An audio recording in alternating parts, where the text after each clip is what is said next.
Oke, halo guys. Sudah lama gua nggak upload. Jadi sekarang gua udah ganti mobil. Yang awalnya tadinya itu Mazda 2 Skyactiv seperti yang udah beberapa kali gua upload di video. Jadi itu Mazda 2 Skyactiv tahun 2015. Nah, sekarang gue ganti ke Camry XV40 yang tipe V 2400, bukan yang V6 yang Q ya. Nah, kenapa gue ganti dari yang mobil muda, kehitungnya muda lah ya 2015 walaupun udah 10 tahun, tapi ini kan jauh lebih tua. Mobil ini tuh 2008. Nah, kenapa gue memilih untuk ganti ke mobil yang lebih tua? Karena sorry to say, untuk kalau boleh bilang secara jujur ya, untuk Mazda 2 itu yang terutama yang Skyactiv ya, karena sebelumnya gue pernah pakai juga yang non Skyactivnya Mazda 2 juga. Nah, untuk yang Skyactiv itu untuk di kelasnya itu cukup agak pricey, agak mahal untuk perawatannya. Ini menurut pengalaman gue setelah 2 tahun ya. Nggak ada maksud ngejelek-jelekin suatu brand. Untuk kalian yang pakai Mazda 2 Skyactiv juga boleh tanggepin lah. Kebetulan untuk di daerah gue ini di Bandung, untuk secara partnya nggak selalu ada ya untuk yang slow movingnya, dan harganya juga lumayan. Seperti contoh Mazda 2 Skyactiv itu kan udah ada i-stopnya. Kalau i-stop di motor tuh misalnya kita berhenti mati kan mesinnya. Nah, dia tuh karena ada i-stopnya, akinya tuh khusus. Nggak bisa pakai aki yang biasa ada di pasaran untuk mobil-mobil lain lah ya, yang belum ada idling stopnya juga gitu. Nah, kemarin tuh terakhir sebelum dijual, dia tuh akinya soak. Nah, gue cari-cari lah ya. Belum cari harga nih, cari partnya dulu, nanya ke bengkel aki. Beberapa tempat di Bandung dia nggak punya yang model bisa idling stop gitu. Akhirnya gue nanya ke dealer Mazda satu-satunya ada yang ada di Bandung, di Asia Afrika. Nah, harganya tuh lumayan, di atas 4 juta lah pokoknya, untuk hanya sebuah aki ya. Itu yang original Mazdanya, entah merek apa, pokoknya dari deal bengkel resmi gitu. Terus gue cari-cari lagi, sebelumnya tuh emang pakai Amarok. Nah, gue cari lagi Amarok. Nah, di bengkel aki rata-rata tuh yang dekat rumah terutama yang nggak mereka nggak punya merek Amarok. Terus gue cari merek Amarok, akhirnya nemu di Tokopedia, dan kebetulan itu dia di Bandung. Dan akhirnya gue mesen lah, akhirnya masang aki sendiri. Oke, nah dan harga aki Amarok itu tuh menurut gue ya itu udah paling murah untuk aki yang support idling stop gitu atau i-stop. Nah, harganya tuh dia di online tuh 1,85 atau 1,9. Itu untuk harga online ya. Kalau harga di bengkel atau di offline mungkin sekitar 2 jutaan guys. Nah, dari harga aki aja kita udah bisa lihat nih harga untuk perawatannya. Maksudnya mungkin kalau kalian bandingin dengan mobil-mobil luxury lainnya sih oke ya, misalnya dengan Mazda CX-5 gitu. Mungkin wajar ya harga part segitu. Nah, yang jadi pertimbangan gua, Mazda 2 itu kan sekelasnya dengan Jazz, dengan Yaris, dengan Swift, dan lain-lain lah ya, hatchback 1500 Sun gitu. Nah, gua bandingin sih lumayan beda lah harganya gitu ya. Contoh lain, kemarin gue mau ganti busi dan akhirnya belum ganti-ganti sih sampai mobilnya itu dijual. Kebetulan gue ada kenalan bengkel spesialis Mazda gitu di Bandung, dan gue juga biasa rawat di situ, bukan di bengkel resmi. Mengingat tahunnya udah lebih dari 5 tahun dan gak ada garansi kan. Nah, menurut omnya gitu, businya tuh harganya satunya yang original Mazda itu sekitar 500 ribuan kurang atau lebih gitu, pokoknya 500-an lah satu. Kalau dikali 4 udah 2 juta guys. Dan gua tanya lagi, Om, kalau misal pakai busi merek NGK atau Boss atau Denso gitu, bisa nggak katanya. Nah, kata dia tuh nggak direkomendasikan guys gitu. Jadi katanya harus pakai yang bawaan dari dealer ya, pokoknya original Mazda yang harganya 400 500 itulah. Oke, itu masalah busi. Dan itu hanya untuk yang Sky Active ya. Kalau untuk yang lama itu businya masih bebas lah, belum, teknologi mesinnya belum secanggih itu gitu. Nah itu dari busi 2 juta ya.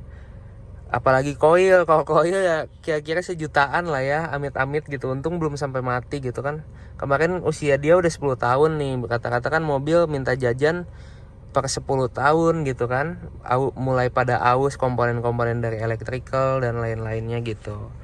Nah kemudian yang paling lucu nih, gue pengen ganti tuh radiator si Mazda 2 itu yang Sky Active. Kalau gue lihat-lihat kan tutup radiator paling gocap ya, nggak sampai 100 lah ya, yang merek-merek yang biasa, yang Denso warna kuning gitu ya. Tapi lagi-lagi nih, karena dia mereknya agak sensitif gitu ya untuk brand-brand aftermarket, otomatis kan kita harus cari yang selalu ori gitu. Nah harga tutup radiator yang orinya tuh di atas 300.000 guys, 300 atau 400 gitulah itu. Dari secara yang fast moving ya. Kemudian dari yang slow movingnya, gue selama 2 tahun gak berani parkir di pinggir jalan guys, asli ini. Kenapa? Seperti yang kita tahu ya, mungkin bagi yang menggunakan Mazda juga pada tahu ya, spionnya tuh incaran maling. Si pion Mazda tuh incaran maling. Sempat viral juga dulu, ada yang ada CX-5 kan yang spionnya diambil maling gitu di tempat parkir. Kenapa jadi incaran maling spion Mazda? Karena mahal. Apalagi kalau Mazda tuh yang tipe GT ya. Kalau tipe biasa itu masih normal lah, kayak harga mobil lain gitu. Satunya paling kalau copotan sejutaan gitu, 1,5 juta. Nah kalau yang tipe GT kenapa mahal? Kalau batoknya sih batoknya tuh luarnya ya, bukan cerminnya ya. Kalau batoknya tuh harganya masih normal lah ya, apalagi cabutan gitu, sama kayak mobil lain lah. Yang mahal dari tipe GT tuh kacanya, karena dia ada blind spot monitoring yang nyala-nyala itu. Nah gue cari-cari di online tuh ada yang jual barunya tuh kayak 3 jutaan gitu. Untuk sebelah ya satu. Mungkin kalau 2 6 juta. Mungkin kalau ada yang lebih murah ada kali ya 2 jutaan gitu. Tetap aja buat sebuah cermin itu mahal banget kan. Nah semenjak gue tahu itu, gue nggak pernah berani parkir di pinggir jalan guys. Kalau misalnya ada acara tertentu atau mengunjungi rumah siapa yang harus parkir di pinggir jalan gitu, gue selalu pakai mobil yang lain gitu. Jadi kalau pakai yang Mazda itu selalu tujuannya jelas, mau parkir di mana gitu. Karena jujur sih mahal banget sih buat sebuah spion, apalagi kalau misalnya amit-amit dicurinya kiri kanan gitu, udah habis 4 juta lebih gitu ya. Gitu. Sebenarnya sih itu aja sih. Maksudnya kalau misalnya harga part sedemikian yang tadi gue ceritain itu untuk mobil yang premium gitu, ibaratnya oke lah CX-3 ke atas lah ya, CX-5 atau Mazda 3 gitu, harga segitu mungkin masih masuk akal ya. Namun karena ini kan dia yang lagi-lagi gue bilang, dia kan sekelas Jazz, sekelas Yaris gitu kan, sekelas apalagi ya, kayak Swift 1500 yang dulu lah ya, pokoknya sekelas hatchback yang gitu, mahal lah gitu guys.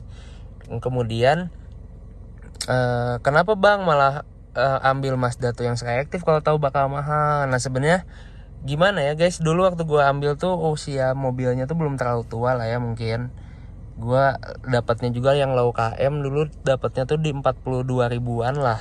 Emang bener sebenarnya dipakai 2 tahun tuh nggak pernah ada part yang diganti sangat mahal tuh, nggak pernah. Nggak ada malah, alhamdulillah nggak ada ya. Tapi emang namanya gue antisipasi buat kedepannya, apalagi mobilnya udah tua gitu, gue lepas lah mobilnya. Selain itu alhamdulillah gue kan kemarin baru berkeluarga gitu guys. Mazda tuh itu belakangnya super sempit sih, bukan melebih-lebihkan, tapi dengan posisi nyetir gue yang selonjoran, otomatis di belakang tuh nggak bisa duduk kecuali bocil gitu. Kalau bocil pasti bisa duduk, cuman kalau misalnya di atas 155 lah, 160 tuh udah mentok kaki kalau depannya posisi gua gitu. Kecuali gua nyetirnya beneran dimajuin gitu, cuman kan gak nyaman ya. Nah, berhubung gua udah berkeluarga kan pasti ada suatu occasion yang mengharuskan baris kedua itu diisi entah oleh keluarga, ya kan. Nah, makanya gua ganti ke mobil ini. Kebetulan mobil ini tuh gua dapet di harga 100 jutaan. Yang Mazda tuh kan dijualnya pasti di atas 150 ya kemarin. Alhamdulillah dapat sisa juga. Dan walaupun harga mobil ini lebih murah, mobil ini rasanya berasa upgrade guys karena kelasnya beda jauh ya kan. Ini kehitungnya medium sedan lah ya, yang sekelas ya di atas seri 3 atau C class lah ya, dari ukurannya gitu ya. Ini tuh beneran gede banget mobilnya gitu, dari dimensi tuh udah gede banget gitu. Apalagi baris kedua, leganya. Terus dari fiturnya udah lengkap gitu. Cuman gue nggak bakal bahas dulu fitur mobil ini. Gue lebih ke sharing aja kenapa gue ganti dari mobil itu, beraninya ke mobil yang kelasnya jauh di atas dan ya lebih boros jauh lah. Ini boros banget, ini kena macet aja segini gitu ya. Nah, awalnya kenapa berani ngambil Camry gitu ya. Camry ini tuh tahun 2008, kilometernya udah dibilang tinggi enggak sih, cuma normal lah ya. Kalau 10.000 setahun 170.000 normal, berarti kan ya 10.000 per tahun gitu.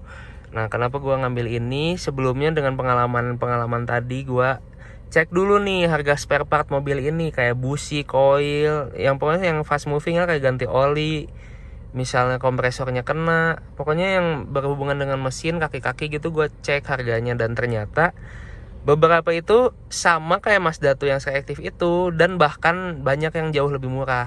Ini jujur-jujuran aja ya, gue juga awal-awal baru mau ngangkat mobil ini banyak yang gue benerin sih nggak terlalu nguras di kantong, karena mungkin ini ya brandnya. Jadi Toyota itu banyak KW-nya dan banyak copotannya gitu guys. Mazda tuh KW-nya ada cuman nggak banyak, dan rata-rata emang direkomendasikan sama dulu bengkel spesialis gua tuh harus yang ori terus gitu. Dan apalagi copotan kayaknya agak susah sih, apalagi di Bandung ya. Nah gitu. Kalau dari Mazda tuh kan bensinnya ke sini jauh banget. Cuman gue mikir lagi, emang mobil ini sih sebenarnya bukan buat yang dipakai tiap hari banget, enggak juga gitu. Jadi sekalinya emang butuh dipakai keluar kota atau bawa keluarga sih oke lah gitu, tinggal dipakai gitu. Cuman masalah bensin emang lumayan boros. Untuk di daerah gue ini kan macet banget ya. Cuman kalau di tol kemarin gue nyoba 114 sih, masih irit banget lah. 114 buat mobil 2400 irit banget guys. Kalau di kota lagi lancar gitu 18 19 lah. Kalau lagi macet banget kayak di daerah gue ya paling 15 16 lah. Ini terlalu lebay sih emang, karena sering dipanasin doang jadi segini. Dan Camry itu nggak bisa di reset, si MID-nya di resetnya hanya dengan kita isi BBM gitu, nggak bisa gua tahan tombol display itu, nggak bisa. Dan emang nggak bisa, gua udah lihat udah searching emang nggak bisa gitu. Nah, yang udah gua ganti di mobil ini apa aja? Yang pertama busi. Nah ini busi sebenarnya belum waktunya ganti, cuman emang gara-gara apa ya, penasaran aja dengan harganya dan pengen ganti juga sih biar lebih enak ya, mobil tua kan ini.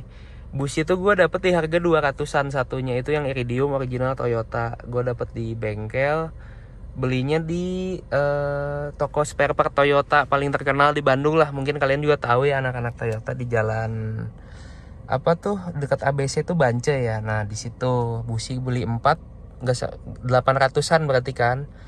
Itu 4 gitu, 800 untuk mobil yang sekelas ini gitu. Ibarat kan ini mesin sama kayak Alphard sama kayak Harrier juga kan. Ibaratnya di zamannya ini mobil yang paling mewah lah untuk Toyota gitu ya. Di bawah Land Cruiser gitu mewahnya mungkin harganya gitu. Nah itu untuk busi. Kemudian gue ganti kayak termostat tuh cuman kena kayak 300 ribuan lah gitu, sama seal 400 lah. Terus untuk ganti oli nih guys, sorry tuh saya untuk Mazda tuh dulu ganti olinya 1 liter tuh sekitar hampir 200 lah. Udah sama jasa ya, dikali 4 liter tuh 800-an ribu gitu. Karena dia oli originalnya Mazda. Gua pakai original Mazda karena kebetulan di bengkel spesialis itu dia cuma ada itu. Dan habisnya 800-an lah ya, dengan tune up dan lain-lain. Tiap gua servis rutin tuh habis 1.200.000-an. Nah, kalau untuk mobil ini gua pakai olinya Shell HX7 yang 10W40. Dimana itu kan oli kental, oli mobil zaman dulu gitu. Per liternya aja gua beli di Shell tuh cuman kayak 100 berapa sekian lah, 150-an lah ya, atau kurang malah. Oh enggak per liter dia belinya langsung per galon 4 liter. Kebetulan mobil ini cuma 4 liter gitu. Per galonnya tuh cuma 500.000 lah, atau 400 sekian, pokoknya 500.000 kurang lebih lah ya.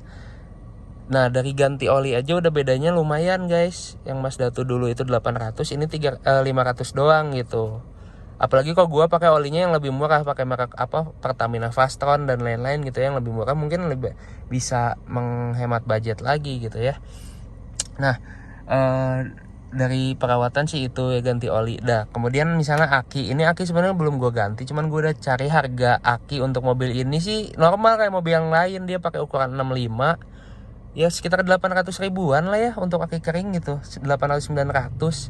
Dibanding yang dulu gue harus ganti aki 1,8 juta. Belum jasa reset.